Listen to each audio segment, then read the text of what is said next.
Hi guys, it's Aiden. Welcome back to my channel. So you already read the title and you saw the thumbnail for this video. You know exactly what we're about to do. Now it's actually funny because I think collectively as Swifties, we can all agree that a Taylor Swift album ranking is always subject to be changing. Like genuinely, there are so many factors that play into like what makes me love a Taylor Swift album in the moment. Sometimes it's what's going on in my life. Sometimes it's the weather. Sometimes it's the time of day. Genuinely, one of the reasons I love Taylor so much is because there truly is a song, there's an album for everything, for every feeling, emotion, weather, season, month, day, time, whatever you have going on in your life. I promise you there's a Taylor Swift song for it. I don't know of any other artist that I could say the same for, genuinely. With that being said though, as a Swiftie, I've really opted out of trying to do album rankings anymore because it genuinely changes hourly. So before we even get into this video, I just need to say whatever I say in this video, maybe I said it, maybe I didn't. Don't hold it against me because genuinely my opinion is going to change probably in half an hour. So, but yeah, if you haven't picked up on anything thus far, today we're going to be ranking every single Taylor Swift album. And not only just doing the tier ranking of it, but I also want to put them in order, which this is what's gonna get me because I don't know how this is gonna go. So we shall see, to be determined. If you're new here to my channel or you've never seen me before, hi, my name is Aiden. Thank you for being here. First of all, happy to have you. Hand heart. Definitely make sure to follow me on Instagram because I think that would be super nice of you. I would appreciate it a bunch. I also have a second channel if you didn't know where I do just more content over there. And I also have a Patreon where you can get exclusive content from me and a bunch of other stuff. I want to say thank you to everybody who's joined us over there so far. I love you guys so much. You have no idea. And with that being said, let's get into it. So as you can see here, I have made this wonderful little tier list that we're going to be using throughout this video. We have 5 different categories that all of these albums are going to be able to fall into. At the top, we have greatest album ever made. Self-explanatory. Honestly, these are all pretty self-explanatory. Then we have absolutely essential, a good time, and no one asked. Spoiler alert, but I don't think that anything's going in the bottom category. I don't think. Maybe. You're just gonna have to stay tuned to find out. Also, as you can see down here, I do in fact have the original versions and then the corresponding Taylor's version if there is a Taylor's version for that album. And you might be wondering why. It's the same album. No, it's not. It's not. I feel differently about all of them. So they do have to have 2 different things because I feel differently about the Taylor's version and the original. And again, you're just gonna have to stay tuned to find out which one I like better. Starting off, we have Debut. Now, actually, before we even get into this, I just want to premise and say I've been a Taylor Swift fan, a Swiftie, if you will, for so many years. However, I was not a Swiftie up until like 1989 Reputation era. Keep that in mind, okay? I feel like especially with the older projects, there is a sense of nostalgia that you're obviously gonna have with those albums, and I have nostalgia with those albums, but not necessarily the albums as a whole. I just have like a couple of songs from some of the older projects that are very nostalgic to me, not necessarily the album as a whole. So if I disrespect some of the older projects, you need to know that I was like barely born, okay? I was like a toddler during Debut and Fearless. When Fearless came out, I think I was 4, okay? So no, I was not there. I was not a part of it, and that definitely is going to affect my ranking to an extent, but I still obviously love all her albums. We get it, okay? So Debut, I'm gonna put Debut in a good time. I feel like this is a solid point for me because even though I don't actually like really reach for Debut all that much, it is a good time. It's also the foundation of the whole Taylor Swift cinematic universe. I can't really disrespect her because she is literally the blueprint, like actually the blueprint, like not just an analogy. Like this is literally the Taylor Swift blueprint. So I will put respect on her name, but again, I don't reach for Debut all that much other than a couple of songs. Okay, next up we have Fearless. This is obviously, like I said, the original version. I'm gonna put this in a good time, okay? Again, like I wasn't there, so I don't have the nostalgia magic of the original Fearless album. Like I was 4. Bar a couple of songs from the original Fearless, I don't really feel that attached to this album, but I also do because it's Taylor, so I do feel this like attachment to it. But a lot of the songs I will go to the Taylor's version rather than the original, especially on Fearless because, well, since I don't know if we're ever getting Debut. I think we will, but since we don't have Debut yet, Fearless is the earliest Taylor's version that we got, like the one that was farthest in the past. And I really think that so many songs on Fearless, like they're still good songs of course, but they really benefit from Taylor's like more mature, stable vocals, which is why I typically reach reach for the Taylor's version on a lot of them. Not all of them, but a lot of them. Original Fearless, I love you, I appreciate you, but again, I wasn't there. Wind in My Hair, I was not there. I don't remember it all too well because I was not there. So what can you do? You know what I mean? Speak Now is absolutely the greatest album ever made. Greatest album ever made. I feel like I didn't appreciate Speak Now as much as I should have, and now that I'm older, I feel this nostalgia and this attachment. This is when like Taylor really started to become more prominent in like my lexicon. Like I knew of Taylor through, did I? I was 4. I don't think I did. I think I'm lying. I don't think I did. But I do distinctly remember the Speak Now, like the actual, not the Taylor's version, the original Speak Now era, because this is when I became more aware of Taylor. Even though I was young, I think at this point I was like 6 years old. So my frontal lobe had developed like a little bit, not much, but a little bit. And I just have so many memories associated to the original Speak Now. Love this album so much. I've talked about this before, I think, but I have this story of every single night when I would go to bed around this time, I would always play The Story of Us, like the original, and that song just like means so much to me. And I don't know, it's everything to me. And especially because Speak Now was the era that I feel like I really started to become aware of Taylor Swift. Speak Now is the era that I really feel like I associate Taylor with, even now, which kind of sounds weird, but I really do associate, and I've talked about this before, but I associate Taylor as this like beautiful fairy tale princess girl. You know what I mean? And obviously like throughout the different eras, we kind of, you know, we kind of lose that like fairy taleness. I don't think that's a word. We kind of lose that whimsical magic, if you know what I mean. So Speak Now is incredible to me. I love that album so much. It's perfect. Genuinely, I have nothing negative to say about Speak Now. And when I was younger, I don't think I put enough respect on the album as a whole. I think I was always obsessed with like my personal favorites, but as a whole project, it was never really towards the top of my ranking, and somebody needs to whack me for that. But it's okay because now she gets all the respect she deserves from me. Somebody has to do it. I mean, Taylor's not respecting Speak Now, so you see how that works? Okay, next up we have Red. Now, I'm torn to put this one between greatest album ever made and absolutely essential. I mean, I don't know what I'm saying. I was thinking about it. I was like, where's the Taylor's version of Red gonna go? And I was like, no, the original needs to go in greatest album ever made because this album is everything to me. I always loved Red, but I feel like similarly to Speak Now, I kind of just didn't put the respect on it when I was younger that I really should have been. And now that I'm older, it's just Red is such a quintessential Taylor Swift project. It is her first true heartbreak album, which is something that obviously Taylor became known for throughout her career, and this album is beautiful. The fact that she wrote this so many years ago and it still sounds so fresh and new and good and like has not aged. The greatest album ever made. Some people are saying this.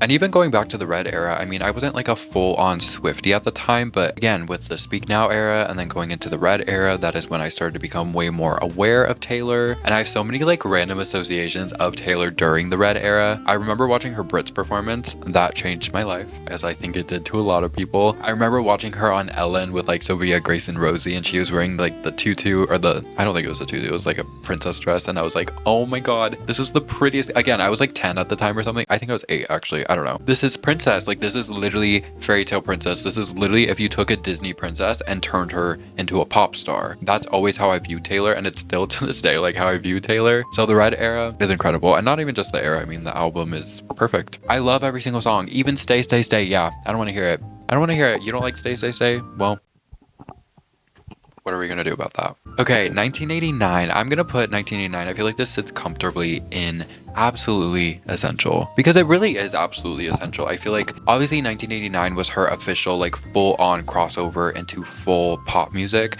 which changed the world. It genuinely changed the world. It changed everybody. It changed the face of the planets. The stars were never the same. The planets and the fates and all the stars aligned. Genuinely pop Bible. Like actually pop Bible. I do really love 1989. However, I am putting it in absolutely essential just because I don't really reach for this album as much as you would potentially think that I do. Actually, I don't know what do you think I reach for? If you don't know me, because if you do know me, then you already know what I'm gonna say. But like if you didn't know me, what kind of Taylor Swift albums do you think I reach for? So the answer, with Taylor, I do typically reach for the more, as Taylor would say, esoteric albums. I just personally like that type of music and that type of writing more than something like 1989. However, there's no denying 1989. Like you cannot deny 1989. You can't deny the power. You can't deny the hits. Okay, next up we have Reputation. Now... This is where I feel like I'm gonna get a little bit controversial because I'm gonna put Reputation in a good time. Oh, I didn't mean to do that. I actually didn't mean to do that. No, yeah, Reputation is a good time. I love Reputation, okay? Don't get it twisted. Don't get it twisted. I genuinely I don't really reach for this album all that much. I know, okay? I know this album is so many people's favorites, and I will never take that away from you, okay? I will never, if you're in your Reputation era, period. I just don't think I've ever genuinely, like, actually been in my Reputation era. And I'm okay with that, I think, but I don't know. I love the album. I love so many of the songs on it. I do think it's a great album. Do I think it's her best of the best? No, and that's okay. I know a lot of you disagree with me though, and that's your right. But it's also my right to put it in a good time. Okay, are we okay with that? Cool. Okay, next up we have Lover. Listen.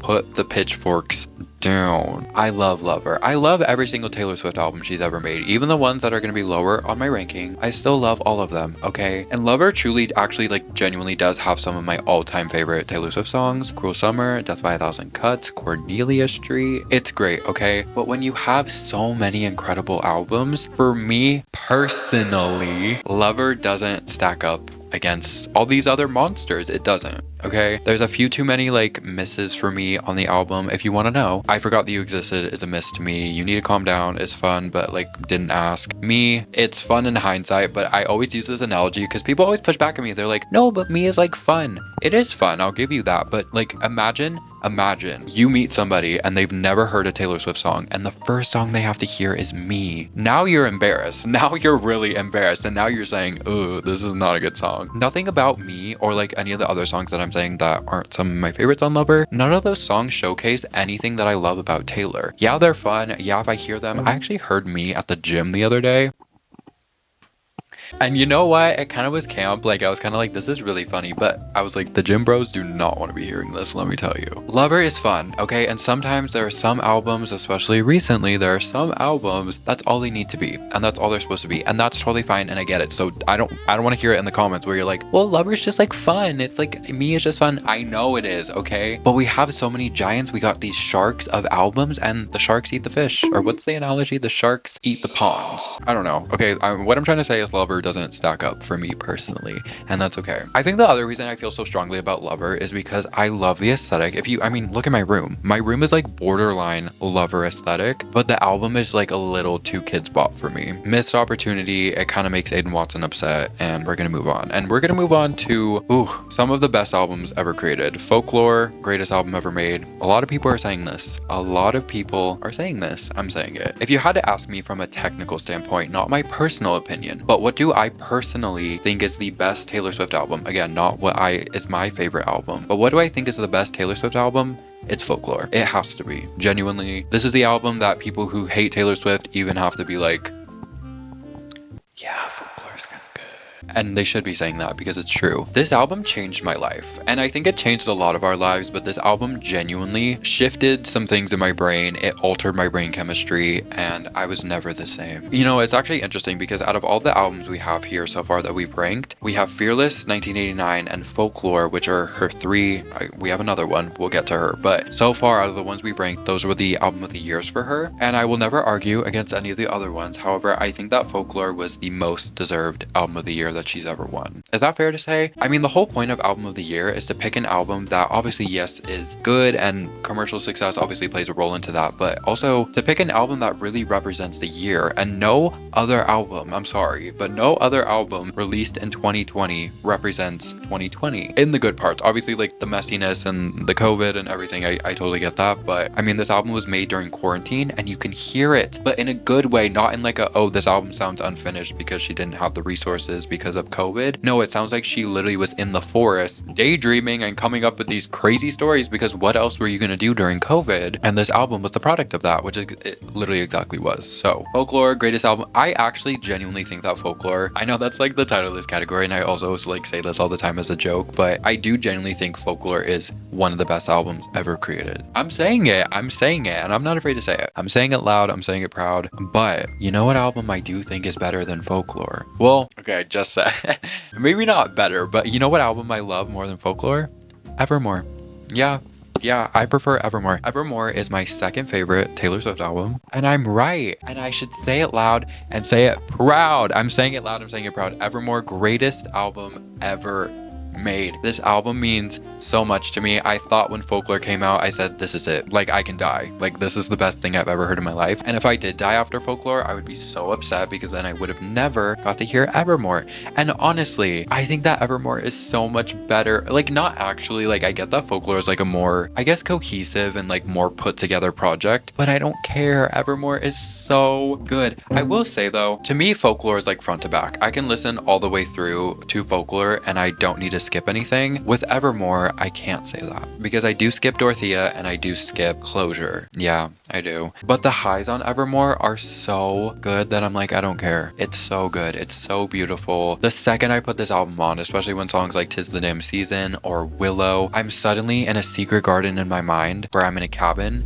There's a fireplace, it's snowing outside, and I have a hot beverage. And that is my favorite place to be. And genuinely, I'm so happy that we're entering November, December season because it is time for Evermore. It is time. I'm so excited. Put your flannels on, braid your hair because it's Evermore season. And I could not be more stoked about it. Evermore is one of my favorite. Evermore was my favorite Taylor Swift album until one of the new girls took her, but this album means so much to me. I love and you know what, even Dorothea and Closure, like I don't even hate those songs. They're not some of my favorites. I do typically skip them, but every song is so beautiful. Oh my god, I could talk on and on and on and on and on why I think that Evermore is one of the best Taylor Swift albums because it is. And I'm right. Okay, now we're getting into some of the re-records. So first up we have Fearless, Taylor's version. I'm also gonna put Fearless, Taylor's version in a good time. Now you might be like, why would you put the original and the re-record in a good time? Why would you do that? I just feel that way. I just feel that way, and I just feel that way. I really do. No, going back to what I was saying earlier, I mean, a lot of the songs, in my opinion, from Fearless really benefit from Taylor's grown-up, matured vocals. And also, again, like I said, because I didn't get to live the magic of the actual, like, Fearless era when it was going on, the re-recordings, of course, as we all know, were so incredibly magical because obviously you'll never get to experience exactly what that feeling was like, but this is the closest we're ever going to get to it. And I understand why Fearless means so much to people, especially for people who have been Swifties for a really long time, like when Fearless came out. And honestly, had the re-recording not come out, I don't know if I would have been able to see that perspective. Obviously, I'll never be able to like fully understand why, but hearing the re-records, I was like, I get it. I get it. Fearless really is that girl. Okay, next up we have Red, Taylor's version. I'm putting this in absolutely essential. I could maybe argue greatest album ever made, but I just can't forgive some of the botches of the re-records. We Are Never Getting Back Together, Taylor's version is criminal. I don't know what it was with Taylor. Like she messed up almost every single Taylor's version for like her biggest hits. I don't know why we did that. I really don't know why we did that. I don't know how this happened, but All Too Well 10-minute version. That honestly, All Too Well 10-minute version could arguably like put this in greatest album ever made for me, but I need to be realistic because there are a couple of songs on the re-recordings that I'm like, you completely messed this up. This is bad. Like this is bad. Like you literally are ruining your own songs and I have to question it, but alas, here we are. Now we can stream all of them, so it doesn't matter. Yeah, I mean, Red, Taylor's version was such a magical experience. I feel like that was the last release where not everybody was in our family business. Now it's the entire world is like in our family business. Red, Taylor's version was the last release where it was like just chill, like just the Swifties, nobody else was coming in and bothering us. And now every time Taylor puts out an album or does anything, there's think pieces and Taylor Swift racist, Taylor Swift homophobe. Like I can't be doing this. So Red, Taylor's version was truly magical to me and the release was everything. We obviously got All Too Well 10-minute version. We also got the short film. She was on SNL. She was doing a movie premiere. Like it genuinely was everything to me. It was everything to me. So I do have to laugh though at the fact that Red, Taylor's version seems to be the only re-recording that got an actual typical album release and era. Like clearly we know who the favorite is. Okay, next up we have Midnights. Now, okay, I'm really debating with this one because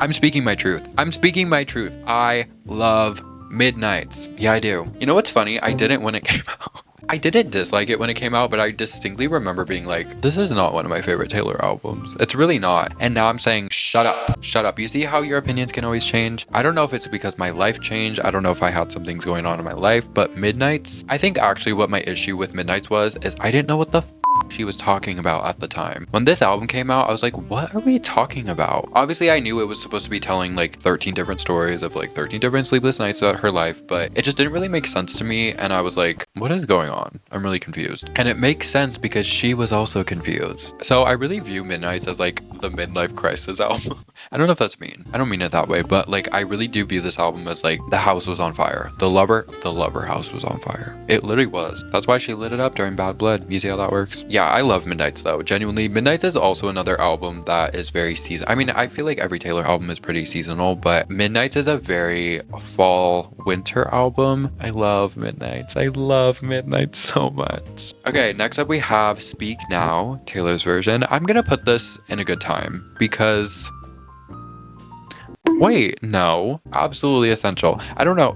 For me personally, in my humble opinion, I think that Speak Now has probably the best success rate when it comes to the Taylor's version. There's not really one song on Speak Now that I think is like an egregious re-recording, but with all the other re-records, there's like multiple songs that I'm like, this is so bad. And with Speak Now, there's not really one song to me that's like bad. There are a couple that are different. I mean, obviously Last Kiss is different, Mean is different, but for the most part, like they're fine to me. And also with Speak Now, Taylor's version, we got Foolish One and Timeless, which are two of my all-time favorite Taylor Swift songs. And also this album is so special to me for me and me only. No, but Speak Now, Taylor's version means so much to me because it reminds me of the Eras Tour. Whenever I hear Enchanted Taylor's version and Long Live Taylor's version, all I think about is the Eras Tour. I get very parasocial because like I said, I already love Speak Now and I like the Taylor's version. Okay, 1989 Taylor's version. I'm honestly tempted to put this in I'm tempted, but the vault tracks are so good. They're so good that I can't put it in I really can't. I kind of want to though because so many of these songs are so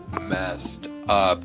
Girls, there's a glitch in one of the songs. Why is there a glitch in Shake It Off Taylor's version? I'm so confused. I'm still confused about it to this day. Why is there a glitch? Why is there like a ticking? Hello? And even with all the other songs, it's like Welcome to New York sounds awful. New Romantic sounds so bad. Style is so bad. I'm sorry. I know there's gonna be people who are like, I love Style Taylor's version. I'm okay. I'm happy for you. Like, I give Taylor credit. I understand that there are some songs that can't be replicated. I will not forgive her for having glitches in the song. Like, what are we doing? Why can you hear the speedometer in New Romantics? Why is there a glitch in Shake It Off? It's one thing for the re-records to sound like not as good as the original, because again, I understand that sometimes you can't replicate it. I get it. I can't forgive you for having like glitches in the song. Girl, you are the biggest artist on the planet. Did nobody on your team when listening to these songs, was nobody like, I hear it ticking? When you're the biggest artist on the planet, you should not be making mistakes like this. Like, it's actually crazy. Now, don't get it twisted. There are a couple of re-records on 1989 that I actually prefer.